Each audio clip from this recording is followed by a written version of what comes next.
I'm going to share this concept with you that has helped me transform my mindset and really change my life in a positive way. And it has to do with literal and metaphorical red and green lights and shifting our attentional focus. I'm going to start off with a quick story. So, about 3.5 years ago, I was driving. I was on my way to an appointment. I was running a little bit late, so I was really frustrated. And I hit the first three lights were all red lights. I was really annoyed. I thought, you know what? I'm going to count every light I go through. Is it red? Is it green? What percentage do I hit? Because this is how my mind works. I need some hard evidence to complain about later to someone. So it turned out I hit like 6 out of 11 red lights. Not a big deal. Not enough to justify complaining about. But one of the unintended consequences was I started counting traffic lights thereafter. So for the next week, I started counting traffic lights, and I realized I go through way more green lights than red lights. Well, I don't go through red lights. I usually stop because that's the law. So I hit way more green lights than red lights. And my attention had shifted because of this. I started noticing green lights. I didn't just notice when a red light stopped me. I noticed when I could drive right through the intersection because it was green. So this attentional focus shifted from negative to positive, and that actually translated to changes in other areas of my life, which is such a gift. And that's kind of what I want to talk about. So on a daily basis, we have all these events, red lights and green lights. Just like the traffic lights, a red light literally stops us in our tracks. It demands our attention. And we perceive that it has inhibited our progress. So a lot of times a red light will inhibit our perception of our daily progress or whatever we are doing, or weekly progress or monthly. A green light often will let us continue unencumbered, so we don't even notice it most times. Now, our brains have a naturally evolved negativity bias. So if you focus on the negative and you see all these red lights, no judgment, that is a natural thing that happens. But what's cool is we can change that. And if you go through and you find that all these good things are happening, and trust me, they are, and you are not focusing your attention on it or even recognizing them or consciously aware of them, that's okay. That's natural. We can't focus our attention on everything, but we can start to shift it a little bit. So I'm going to give you some examples. Let's say you wake up and you're so tired and you just don't know how you're going to get through the day. Red light, right? Your daily progress, you're perceiving that this is going to get in your way. It's demanding your immediate attention and you're not happy about it. You hit a red light. Okay, well, that's a literal red light is going to stop you in your tracks. You're going to be forced to acknowledge that, right? Right. Let's say you trip and you fall. Well, that will stop you in your tracks. If it's on ice, you might not stop completely. You might slide, but same idea, right? It demands your attention and it's generally negative. Now, if we look at the other end, the green lights, let's say you wake up, you grab your laptop, you sit down, and you open it up. Have you ever done this and your battery is just empty? And then you have to get up, you have to get your charger, etc. Well, one day this happened to me and I started thinking, oh, I bet my battery's dead. I open it up, 75% on the battery. Boom. That's a green light. If I hadn't thought beforehand about what might be the case, then I wouldn't have acknowledged that, wow, this is great. I get to just continue sitting here on my laptop without having to get up and get my charger. So this starts to play into expectations, which play a big role, but I'm not going to get into that yet. I'll give you some more examples. Let's say you have back pain at one point throughout the day, or you notice it acutely. That demands your attention. You probably have to move differently or address it, hopefully address it. But that's a red light. It stops you, you think about it, you focus your attention on it. Now, I'm going to give you another green light. Best socks. That's it. That's self-explanatory, right? No. So let's say you wake up, it's dark, you're tired, right? You reach into your drawer for some socks, you pull out your favorite pair of socks. They're clean, they're matched, they're ready for your feet. That's a green light. How many times? 99 times out of 100, that's going to happen. You're not going to acknowledge it. Still great. Still means it happened. Okay? How about another one? You got an okay workout in. Cool. Nothing went wrong if it was okay and not remarkable. You might go, punch the clock, get in, get out, no PRs, nothing. That's great. Okay? This is a green light. Something that's not remarkable. It doesn't inhibit your perception of your daily progress, right? And it's very easy to overlook. Now, how about this one? We spill our coffee.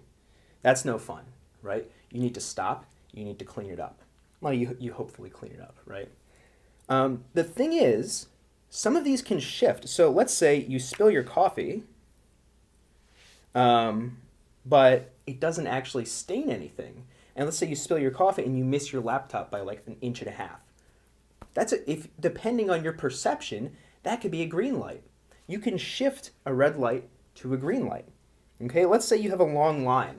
You're waiting in line, and this gets back to some expectations, right? If we are expecting not to be inhibited by a line, and we are, that's going to make this a much longer red light. Okay? However, let's say it's a really busy week and you haven't made any time for yourself, and you find yourself sitting in a 15-minute line waiting to mail something, and you're like, oh, you know what? I could do some knee cars here. I could sneak in a little bit. Isn't this great? I couldn't find any time for myself, and I'm gifted with 15 minutes. Boom. Suddenly, you have another green light. So our perception can shift red lights to green lights. We can play traffic controller, okay? And it can help us acknowledge other green lights. We might find another one. Here's one. Actually, it's right here. Safe eyes. Safe eyes. So another self-explanatory one. I'll just move on. Just kidding.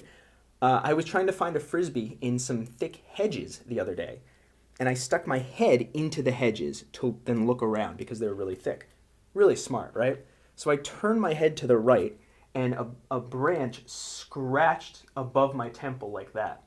And my first thought was, wow, I'm really lucky that didn't hit my eye. It wasn't, oh man, I scratched the crap out of my head.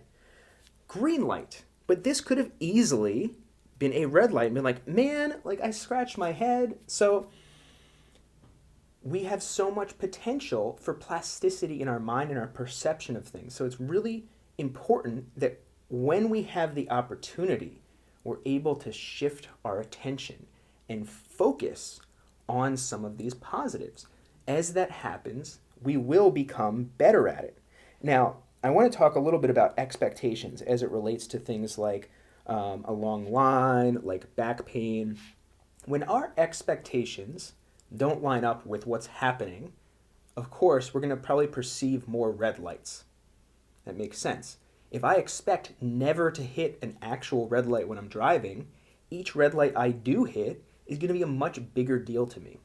If I expect that even though every single day I end up in line somewhere at the grocery store, if I expect never to end up in a long line, I'm going to be miserable every single day. So adjusting our expectations to at least mirror reality slightly is going to help us perceive more green lights and make red lights shorter. So I think that's a big deal, and I want to get into some other concepts too. So ultimately, our goal is to accentuate, bring greater attention and focus and energy on our green lights, okay? Perceive more green lights that are already there, and then reduce the impact of the red lights. Shorten the red lights, maybe even turn some red lights into green lights. So what happens on a daily and weekly and monthly basis is our perception of our progress, our perception of our experience starts shifting much more positively than negatively, even with the exact same events. And that's where this becomes so powerful. With just a few changes, let's say on a weekly basis, you notice 3 more green lights and you drop down 1 red light to a green light. Suddenly, on a monthly basis, that's way more. And it becomes easier and easier, and it can become a great positive feedback loop. But how do we do this?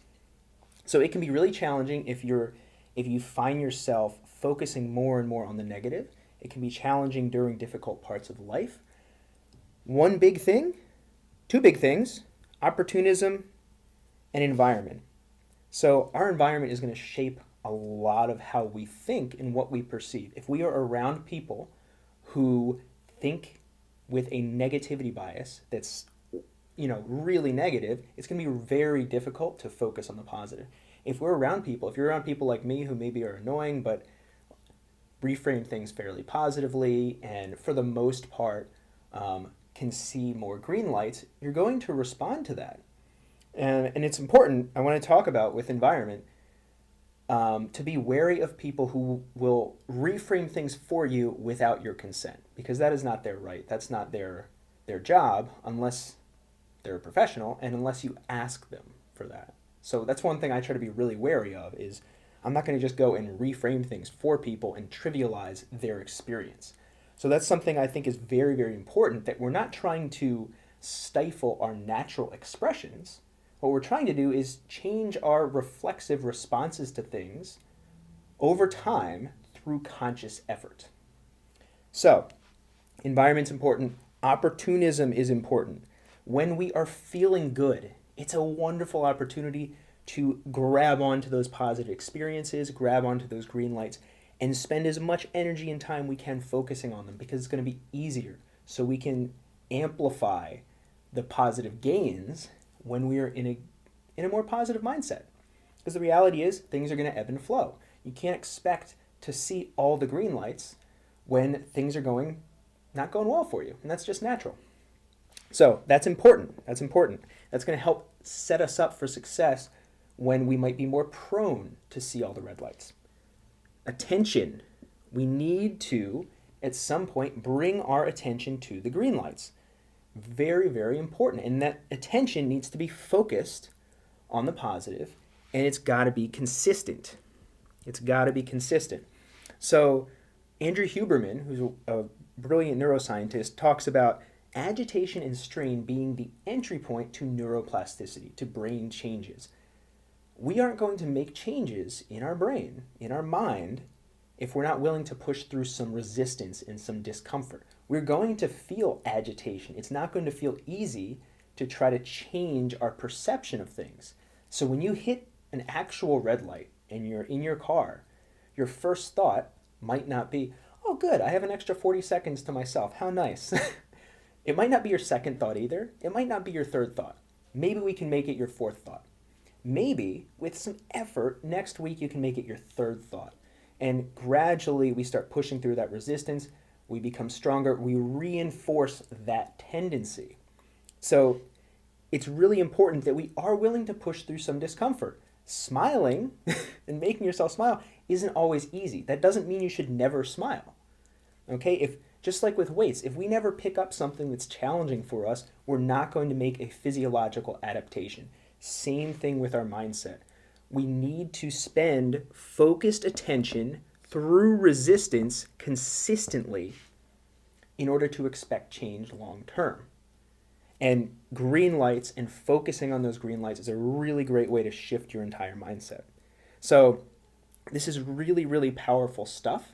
You can start very small, and I bet you, if you focus literally on green lights for a couple weeks, literally just think, my goal this week is to acknowledge and say thank you for every green light I go through.